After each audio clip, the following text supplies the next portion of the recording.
most of the countries of Latin America are sharing a large potential of biodiversity.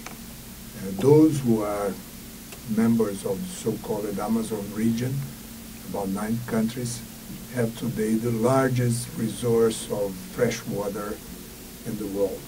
So during the 21st century, I believe that water will be an important commodity, and it is today a good reflection for the countries of Latin America how to do the better use of these assets that now with carbon credits, with the infrastructure, could create wealth for the population and also improving the social inclusion.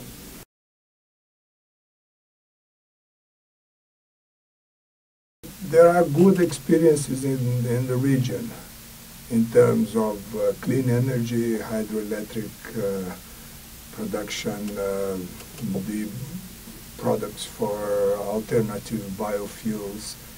Also, it's moving fast, the eolic energy and the biomass cogeneration in some areas. And there is also a very large potential to be explored without harming the environment.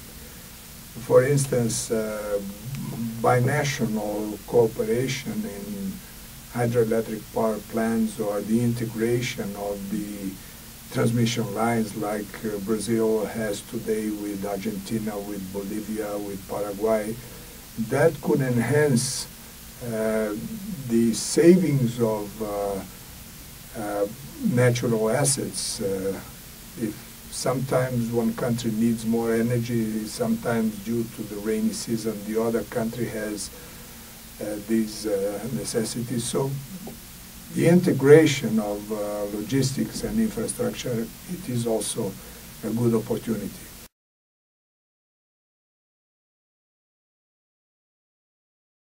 The models should be using the biodiversity without destroying the forest.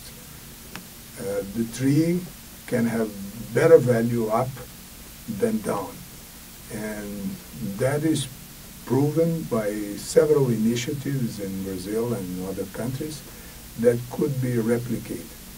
Our experience at the Fundação Amazonas Sustentável, the Amazonas Sustainable Foundation in the state of Amazonas, the north of Brazil, is of zero deforestation in 35 conservation units that represents today altogether an area larger than UK, 16.4 million hectares.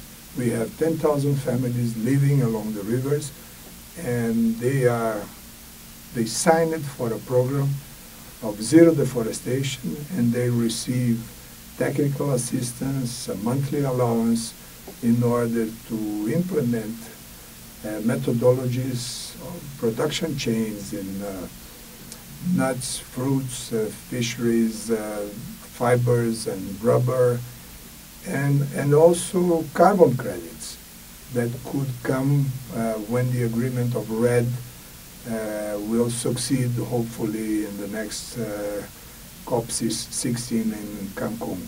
So I know that Costa Rica and Colombia, other countries have similar programs, and Mexico, and that could be replicated in other areas in order to create value and jobs for the population of these regions without destroying the forest. I recall when I visited El Salvador 4 years ago that there is a huge potential in a river on the border of El Salvador and Honduras, and there is a project called El Tigre, which is a hydroelectric power plant of around 500 megawatts that could give energy for El Salvador and Honduras, and still pending to be developed. In Central America, the same. So there are many, many opportunities of cooperation among the countries of Latin America.